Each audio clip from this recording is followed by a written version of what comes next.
hoxe é un día moi siganao porque é o día da edición. Bueno, como terminar un libro neste día pues, é un orgullo, non?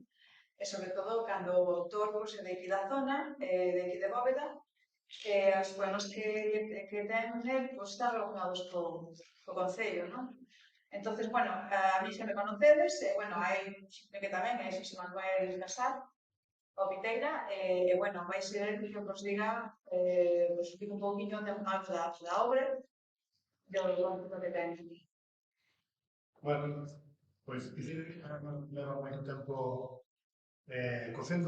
coceuse lentamente, produce pouco, pero foi ben, e ao final non se pasou nin se queimou nin nada, está aquí, en liña. Bueno, fala principalmente, como dice o seu título, o Perdiño do Mar, pois está sempre, todo o que hai escrito nele está pensado na zona do mar, na zona de Ribas Pequenas, que é onde eu nací. Non sei se máis dicir, pero que vos guste é que atopedes nestes versos que hai escritos neste libriño, pois que atopedes o corazón que quixen poñer e o entendimento da zona, do mar, do val do que estamos.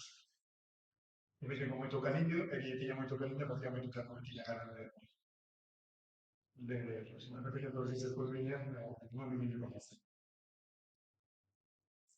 Bueno, fixemos unha edición pois como os outros poemarios, unha testapa onde describe un pouco de que trata o poemario, un pouco la ler para que pois, fagades unha síntesis do que contén, non? Pequeño do Mao é un libro cunha pregunta inserida. Cal é a réplica junta en lugar? Son de arte maior ou menor as lembranzas? Familia paisaxe e morriña comprende nestas páxinas coa contaxe das sílabas e a rima intencionada. E como cómplice necesario deste relato poético, erguese o río Mao, ca referencia temporal espacial na vida do autor, sempre no centro do susto, do recordo e a dor do exiliado. Esta parte teño que dicir que, bueno, esta peza que escribe bastante ben o que está no interior do libriño, pero teño que dicir que además estes poemas non son feitos nun momento determinado, nun ano, nin en dous, hai poemas que levan moito tempo escritos xa, pero sempre pensando en recopilalos no libriño que exaltamos isto. non sei se queredes facer alguma pregunta. Puesto que a morriña foi unha parte, o sea, algo fundamental a hora de escribir estes poemas. Penso que sí, aunque eu, ainda que eu nunca pensei que estaba nese estado de morriña, pero cando lees o poema notase efectivamente que é posible que esa sea unha das características dos poemas que dicen. Marcheches moi novo. Si marcheches moi novo, digo. Marchei moi novo. Bueno, non marchei, marcharon.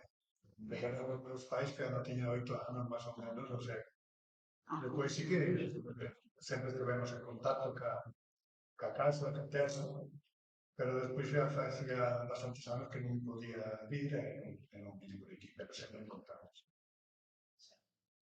Nunca se perdeu en contacto con fillos pequenos.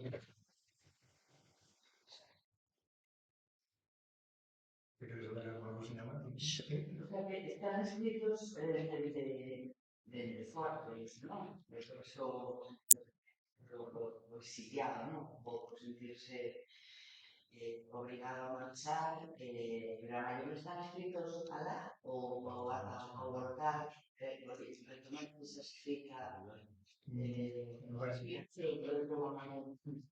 No, la mayoría están escritos alá. Aquí tamén escriben algunos poemas que hai aquí, tamén están escritos últimamente, están escritos xa a do libro de Rubián, que ao final como de aquí a Rubián, hai algúns poemillas que están escritos xa de aquí. A maioría delas, sin embargo, o de o exiliado, a morriña, o que explica na tua estampa, coincide que a verdade, pero sentirte exiliado tampouco me sentí directamente, non me sentí nunca, non me pero sí que é verdade que tal e como explica está perfectamente escrito, porque sí que hai esa pequena rama de pensamento que podes que é o de marchar fora do teu fogar.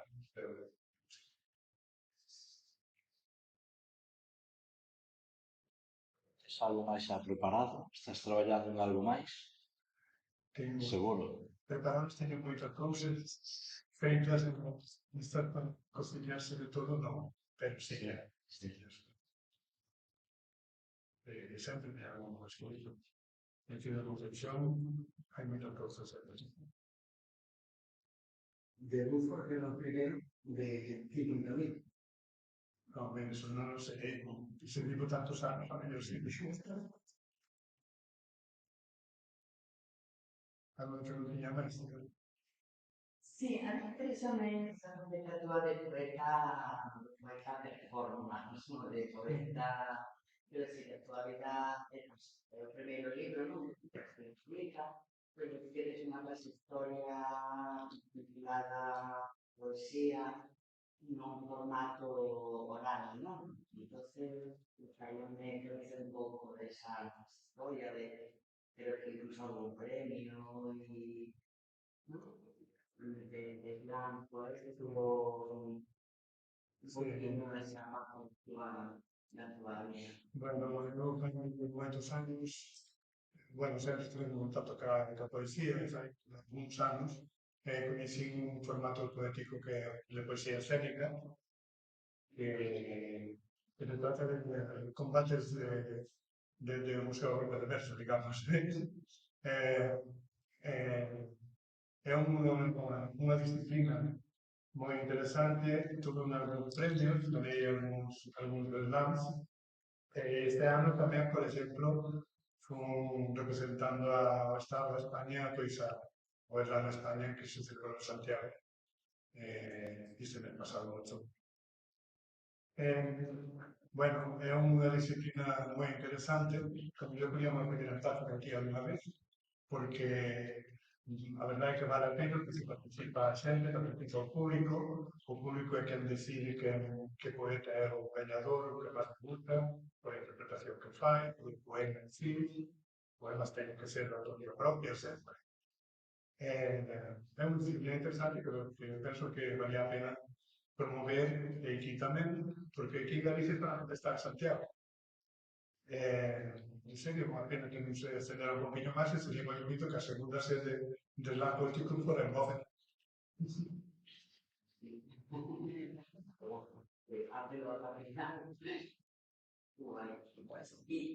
último, yo sería la que nos citaras algún Pues claro, eso está muy bien.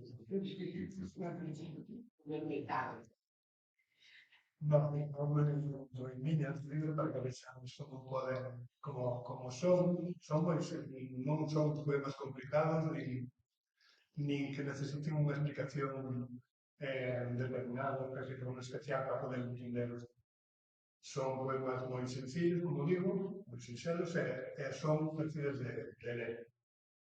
De todas maneiras, pode haber algún poema no libro que cando me quede podedes que o mellor necesitaba algún tipo de explicación para poder entenderlo de todo, pero eu penso que é mellor non darlle moitas explicacións aos poemas, porque eu escribo pensando dunha maneira, unha imaxe determinada, querendo provocar unha imaxe de un sentimento determinado no lector, pero penso que o lector ao final é que ten que ver, crear a súa propia imaxe cando leo o poema. É dicir, é unha forma de inducirlos a pensar de unha maneira diferente, ou mellor que se ler creará a súa propia imaxe. Pertenece ao lector despois. Pero vamos a ver. Temos un camiño de nós. O primeiro poemilla que quería mostrarlo é un poema que escribí dedicado a pequenos. A leña onde eu nací. E é un poema que xa forma parte dun libriño, eso sí, en antoloxías algunhas participei, e este forma parte dunha antoloxía grande que se publicou pola Diputación de Lugo fai case o 2016, o sea que xa ten uns anos este poema, pero sempre foi pensado para estar formando parte dun libro como que presentamos agora.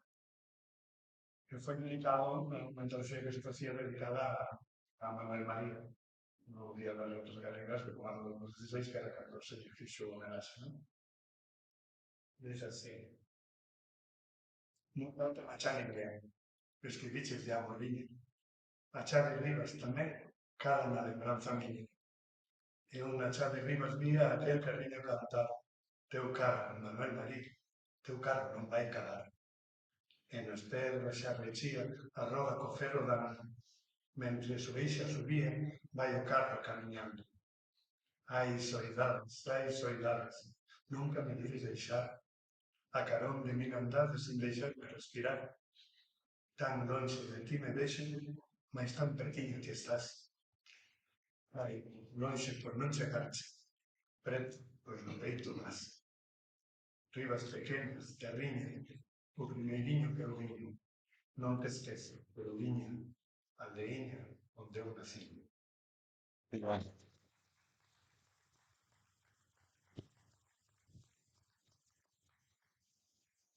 Bueno, este é o primeiro poemiña que hai no libro, tiña que ser o porque lle teño moito cariño, supoño que se entende ben por qué. E agora non sei que Rocío era un buen poema, pues tiene unha voz de Rocío. Sí, María.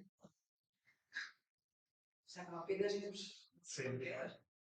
Mira, algo por aquí mismo.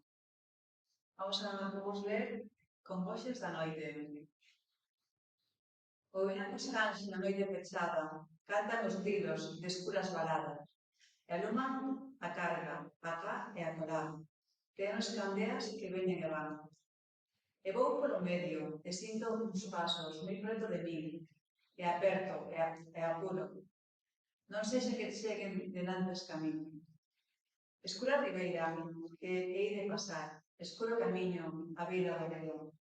No peito, a congoxa, faime apurar, e miro para diante, pois quero chegar, e verme axiña neste lugar. E aquelas candeas que van cando a min, amansan as feras e botan de ali, os medos que amosan no meu camiñar. E chego por fin, e pecho a portada, e foronse os medos que andaban conmigo, quedáronse fora no escuro camiño, a lona ribeira na vida do río. E quedan con eles ouvións de cans, os grilos cantando e temes candeas que ven e que van.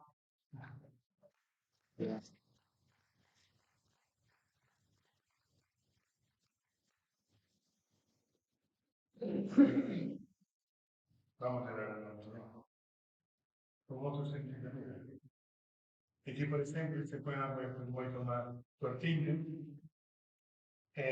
Son este é un dos poemas que se escribiron estando aquí xa, como me preguntaron antes. Chámase Quen poides. Quen escribise poemas que debuxasen o vento. Quen escribise eses versos que debuxasen o tempo. Quen debuxase esa ordiña que anda correndo no cal, que chega a negre rodicio, que moe as pedras nas pedras o pan. Quen o solpor debuxase, quen debuxarse será, quen no lene lusco fusco, ollase a vida do chan. Bueno,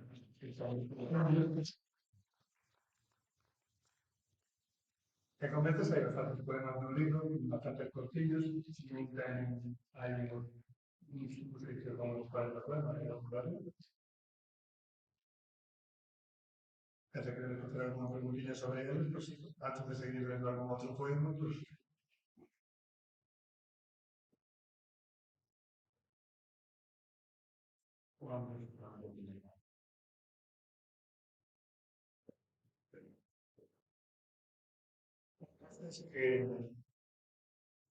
que tomamos antes da morriña, Pues mira, el inicio comenzó este.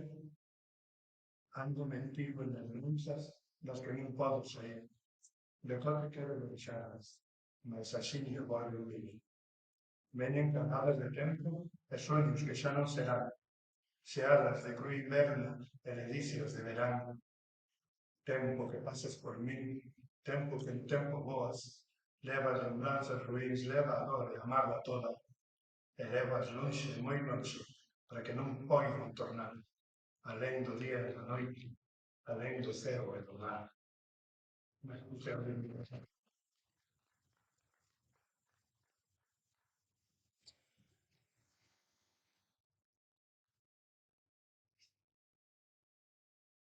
Bueno, non sei se comenzarei con este poema, que habla máis largo. Pero este presentei algunhas veces en algúns micros abertos de presentacións de relax, como os que falamos antes, etc. De un que está dedicado a unha fonte que había, ou que hai ainda, en Rivas Pequenas, pero é unha fonte privada que pasa que se facía servir para ir a lavar a xente os veciños. Entón, non sei como... ¿Dónde está abajo? Está. Está. Sí, está. ¿Vais a anuncios pasos? No. No, é unha fonte na que se iba a lavar e todo, estaba preparado para o loiro, para poder lavar, e é unha fonte que pertencía a unha casa particular. Do que dice así: esa fonte cae no outeiro, pretiño da miña casa. Está aí, que ninguén vai visitar. Nacía nela esquiña unha auga limpa e ben clara, unha auguiña que eu bebía sen sede, só por probar, e sentir a súa vida correndo por a garganta. Esa fonte cae no outeiro, pretiño da miña casa. As listas dunhas mulleres que de xeontes estaban ao pé dos seus lavadoiros, torcendo roupa mallada, chegan ao meu pensamento, veñen soas, sen chamadas, cunhas baldetas ben cheas que na cabeza levaban, andando polo carreiro, ergueita a súa mirada, foron a fonte primeiro e volve na fonte a casa. Esa fonte cae no outeiro, que por ela xa non pasan lavadoiros de madeira que unhas mulleres levaban, nin mociños calorosos que nela se refrescaban. Esa fonte cae no outeiro, xa non ten a auguiña clara, e as ervas do Monte Bravo deixan toda atoada. Acóchan dos meus ollos, afastan da mirada, centos, siglos e carqueixos, pior, toxos e xestas, encerellan seu xenero, inda que moito medre, non poderei esquecela.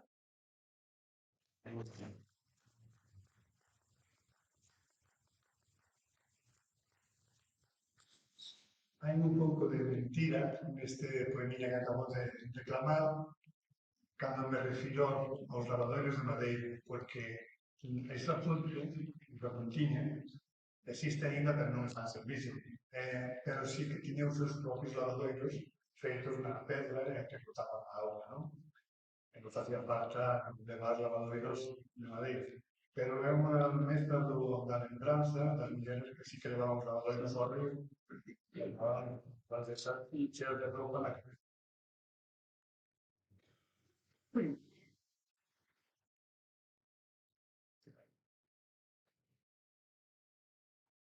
Mira.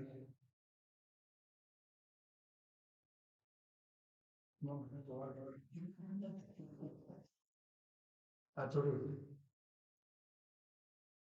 Xa se escoitan nos camiños, xa os escoito turular. Alogados e fauciños saco veñen a segar.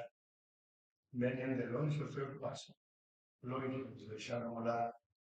O sol queimando a fronte, premendo a fouce nas mans. Cantando polo camiño, a chousa chegando lá. Veñen facer a cintura e a colleita do pan. Levan nos seus cotonulos medicina para curar a saudade que padecen no seu duro camiñar. E no cotonulos teñen menciña para ahogar dores por andar tan longe. Ai, tan longe por fogar. Unha das lembranzas que non teñen de cando era cega, cando había tantas xente chegar, xuntabas frente nas casas, pois, para a aceitura, non? Bueno, quixen plasmar neste poema.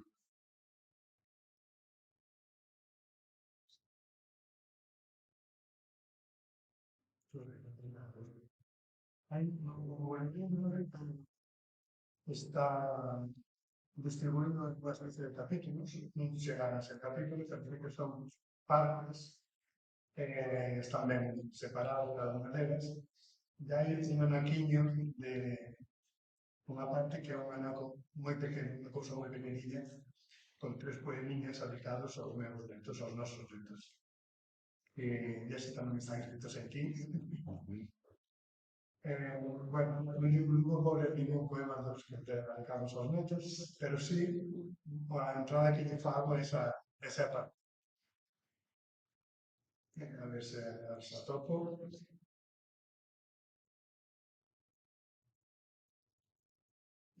Que agora non está preparado. Ten que estar. Bueno.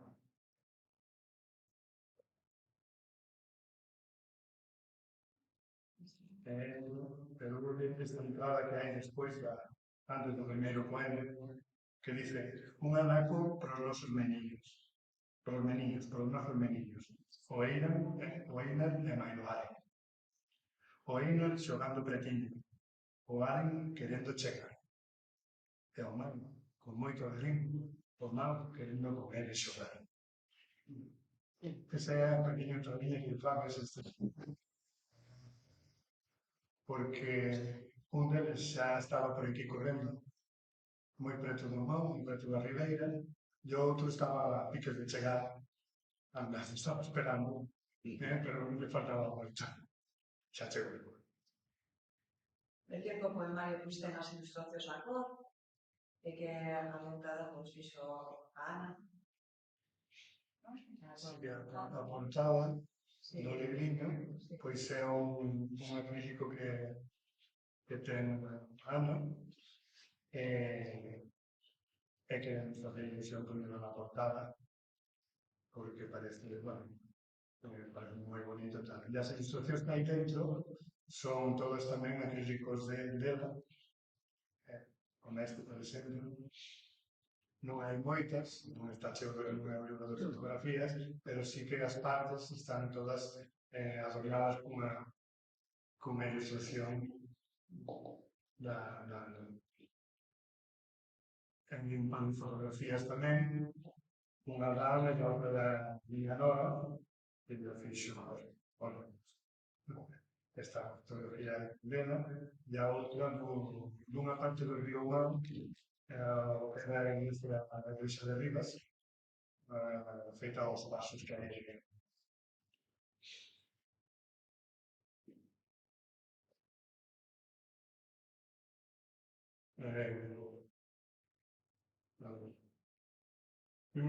Este no tenía, por ejemplo, además que tenía preparados por él, y se me pasó un mundo. Pero fue bastante nervioso. Pero este se podía preparar y es un servicio de nunca empiece. Preparamos con este. ¿Qué empiece? Quen escribise poemas que debuxasen ao vento? Quen escribise eses versos que debuxasen ao tempo? Quen debuxase esta niño que anda correndo no carro? Que chega alegre ao rodicio, que moi nas terras o pachao lindo. Chao, lindo. Que se Cambios de miña vida. chao, lindo. Bueno, quen foi que debuxase, quen debuxase. Quen non problema dos conflictos, ollase arriba no chan, se cabo de ver.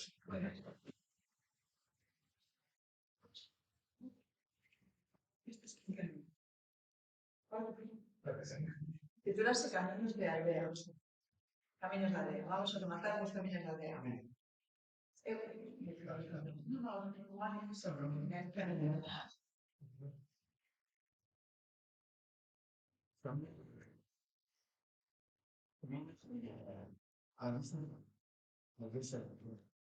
Caminos polos que andan do caminos o cambio. Caminos, miña terra. Aqueles caminos lembran cornos de bastores, cornos de reinos, caminos cheos de traballo, cheiños de dor, e de sofrimento, aqueles camiños lentos. Mais tamén lembro camiños de orballo na erca, de sol na ribeira, camiños polos que andaban cativos cara a escola e mozos cara a feira, pois eses tamén os lembro.